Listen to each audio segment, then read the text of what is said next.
Hi, everyone. It's me, C Lefty Run. So I thought I would give you an update as to what is going on since I finished the Boston Marathon, which, by the way, I wear my gear like all the time. And sometimes I'm like, am I a little overboard with it? Like, should I? I don't wear the jacket though. But it was funny. I went to my uncle's, the one who's ran it 9 times, right? And he's in his mid to late 70s now. And he wanted to know all about the Boston Marathon and what my experience was. And so I had my jacket on and I said, I wore the jacket a lot in Boston. I just haven't worn it around. He was like, why? And I was like, I just kind of feel like it's a little pretentious. He's like, no, you worked really hard for that. You should wear it. And I was like, you're right. So it kind of changed my perspective. I still like, if I have my hat on, I'm like, oh my gosh, this is pretentious, especially if I wear it to a race, which I like the hat a lot. So I wear it a lot, but I'm like, oh gosh. Anyway, just like doing this update, I feel like it's a little like cringy, like, oh, you must be wondering what's going on with me. So I was just like, God, do I even like that's kind of, but I mean, I do have a channel where I post videos. And so I thought I would give an update. So if it's cringy, I apologize. You don't have to watch. But I know how it can get cringy sometimes because I cringe too a little bit. Anyway, I'm cringing over myself a bit right now. So what I've been up to. Yeah, since Boston, um, I took 10 days off of running completely.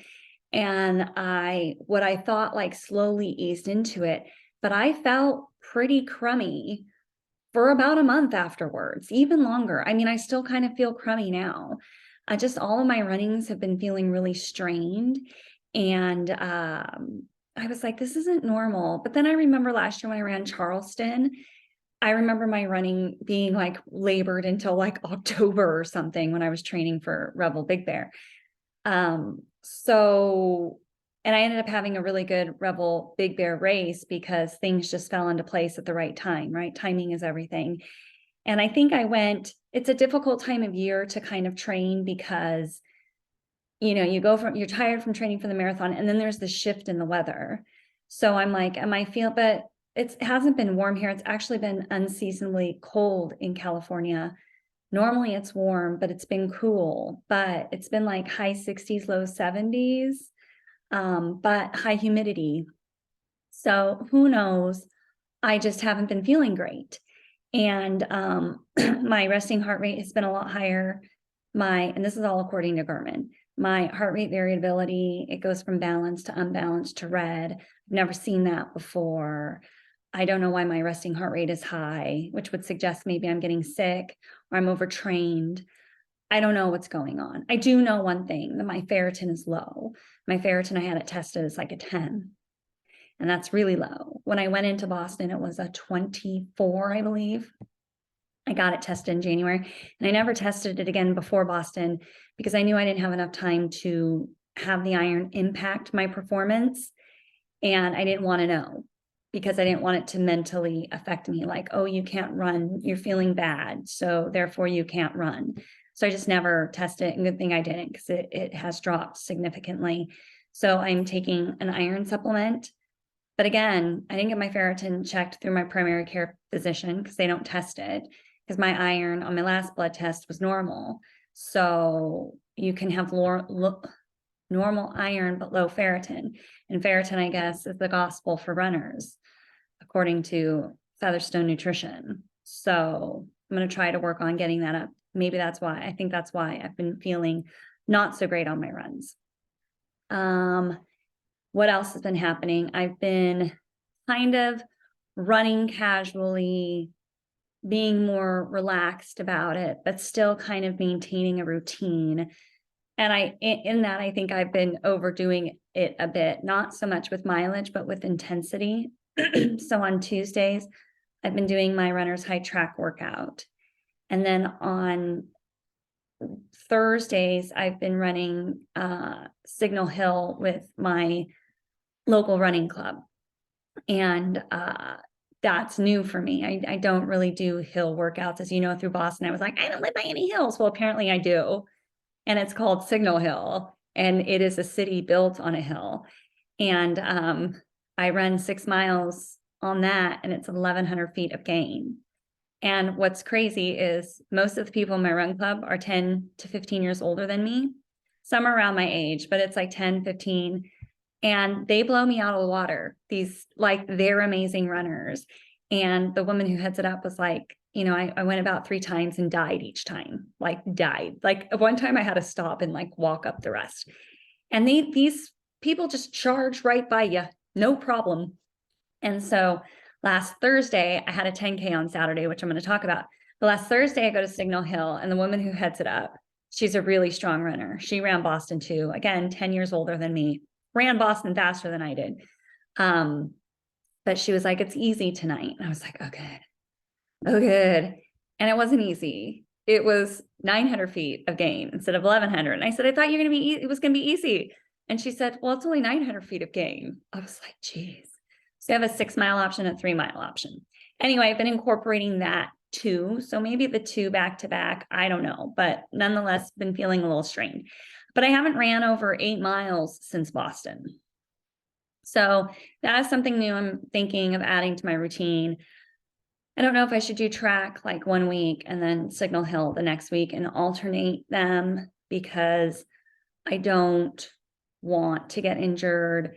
I don't want to not recover. But then you see these people who are 10 to 15 years older than me who are doing just fine with that routine, but I have to stick to my intuition, right? So maybe I'll alternate. I don't know. That's something new I've been doing. Starting Monday, June 11th, I'm going to start a 5 to 10K plan through Luke Humphrey Running. And that's what I'm going to focus on this summer is my 5 and 10K. So on June 3rd, I ran a 10K. And again, my HRV was terrible. My heart rate's been terrible. I've been feeling really strained. And so I did this 10K race. I do it every year. It's called the Wrigley River Run. It's a nice, small local race, but it's fun. And it was a course PR for me. So that was good. I ran it in 50 minutes and 23 seconds. And I was the 6th overall woman. But are you ready for this? 3rd in my age group.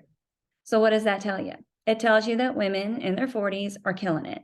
In fact, there was a woman in her 60s that blew me out of the water.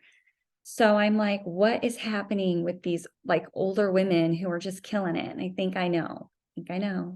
Some are retired, so they've got a lot of time. And then the women in their 40s, they're at a place with their children where their kids are older like myself, and they can just dedicate more time to running.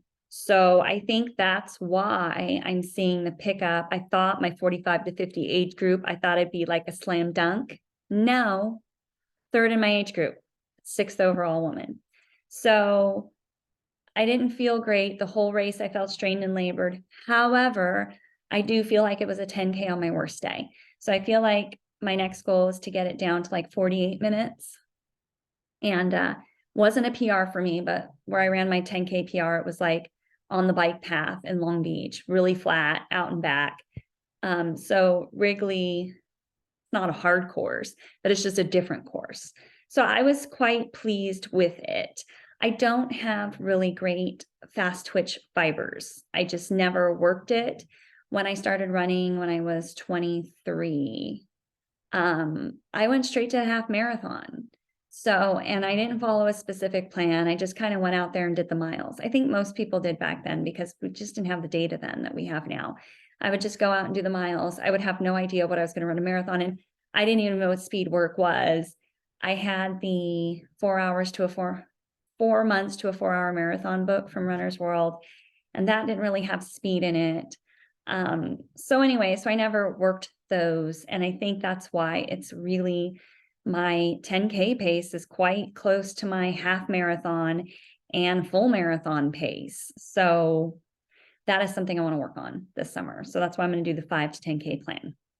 So with that, I scheduled another 10K on the 4th of July, the La Palma 10K, which is near my house. I've never done it before. And then I also have the Summer Solstice 5K on June 22nd at 5 p.m. in my local park that I run through all the time. So again, I'm just doing these little runs to kind of just measure growth and measure improvement. And what's nice about the shorter distances is that you can do one a month, without without it affecting your recovery, unlike the marathon. So that's what I'm going to do this summer. I'm going to do this working on speed, and then I'll work towards Boston again next year. This summer, I'm going to Scotland and Ireland and Scotland, I should say. Super excited about that. I've been looking for 10K races to do, even half marathons to do. I don't see anything, but who knows, when I show up, maybe I'll see something that I want to do. So I'm really looking forward to that trip. I was supposed to go in 2020 and it got canceled, obviously. So this is my second attempt. And of course, let me tell you this. So going with obviously my husband and my 2 children, and I have a 14-year-old and a 12-year-old. My 14-year-old is going into high school next year, and he plays baseball and he plays soccer. So I'm like, great, you can try out for baseball and soccer for high school, right? Like, great. And of course, the high school that is in our neighborhood is very competitive with its baseball and soccer. Every other high school that's not in our neighborhood, like, he'd be a shoo-in. But of course, the one that he's going to, it's like they won CIF in baseball and the soccer team too. Like, it's phenomenal. So he's already like gonna have to really work hard to make the team, because he just does rec. Because I can't, you know me, I can't dedicate my weekends to club anything other than a run club. But no, I'm not going to spend my weekend in Podunk, California for a tournament or whatever. So anyway, of course, the tryouts are during the 2 weeks. We're in Scotland and Ireland for both. And that is our only travel window. So I don't know what he's going to do. I feel bad about it, but you know how schools are. It's like they let you know about the tryout a month before, and you don't plan a trip to Europe a month before. You plan it months in advance. So here I thought I was doing a good thing by taking this family trip while we have all this time, because I know things are going to get busier once he's in high school. And maybe I missed the window. I don't know. But nonetheless, looking forward to it. And I just have to have faith. Everything will fall into place as it should. Another big development, working part-time next year. So excited. No, I am excited. I'm very excited. The only real reason I am working part-time next year is because my school now starts at 7:45 and I have to be at work at 7:30. It's a big problem for me. And especially when my kids start school at 9 and they just go to school, and I cross my fingers that they brush their teeth and brush their hair, because my husband has to be to work even earlier than I do, and his job has zero flexibility. So it's me. And anyway, and I'm kind of just feeling like I needed something a little different. And my really good work friend, she teaches kindergarten with me. She was like, I'm ready to job share, because I've been ready for a long time. And so my principal approved it. We're going to job share next year. So I'm going to work Monday, Tuesday, every other Wednesday. And she's going to work every other Wednesday, Thursday, Friday. And I'm like thrilled about it. So yeah, so we'll be doing that next year. And what's also interesting, obviously California is a very expensive state to live in. I couldn't even afford it right now if I were like coming to California for the first time. I'm just kind of grandfathered in, because when we bought the house, it wasn't as expensive as it is now. So we have low enrollment next year, and we were going to have to close a kinder class. So now that we're job sharing, we're all able to stay in kinder together. Myself, my friend who I'm job sharing with, and my other really good friend. So it actually worked out, and we saved a job. So now a teacher doesn't have to get bumped. And here's the other thing is, I told my boss and another boss I have that's moving to another school, I was like, hey, if you need help with anything on Thursday or Friday, as long as you can use me after 9 a.m. Like, I'm totally free after 9 a.m. And I think they're both going to kind of just use me for different things. So I won't totally be off. And I like to work. But again, it just wasn't working with my family situation anymore. Yeah. So that's kind of what's been going on with me. I just thought I'd give you a pretentious update, because I know you've just been like waiting, chomping at the bit, wanting to know what the heck is C Lefty Run up to. Oh, I know. So again, hopefully you didn't find the update too pretentious. and not like, look at me, look at me. There's another reason. So I don't do these videos to make money. Like, as you can tell, the quality is not great. Hey, but I might, now that I have some time, I might try to improve that, but I just can't. This is something I can't do. And I know it's popular, and I know like this is how you get the followers and everything, but like I've just, it's cool to have that, but that's not my goal is to help other people. Hopefully you can connect to me in some way. But I cannot run and like film myself. I can't be that person. I just can't do it. Good for those that can, but it makes me a little embarrassed. So I don't think you're ever going to get any footage of me. Like, never am I going to run a race with a camera. I just can't do it. There's other people you can watch for that, right? A lot of people do that. So I'm sorry. I hope, but maybe I'll like upgrade my camera or something. I don't know. There's little things I can do without embarrassing myself in the public. I would die if I was caught. There's that Instagram account, Influencers in the Wild. That, like, if I was ever on that, I would die. That's why I will not run with the camera. So anyway, I'll give you like updates on how my 10K training is, not week by week, but if I bomb or if something great happens, I'll share it. Yeah, and let me know in the comments what you've been up to. So hope everything's been going well with you. Curious how, if you're feeling real strong right now running, if you're not feeling so strong running like me, let me know. And hope you're well. And I was glad to hop on and chat. I'll see you later. Bye.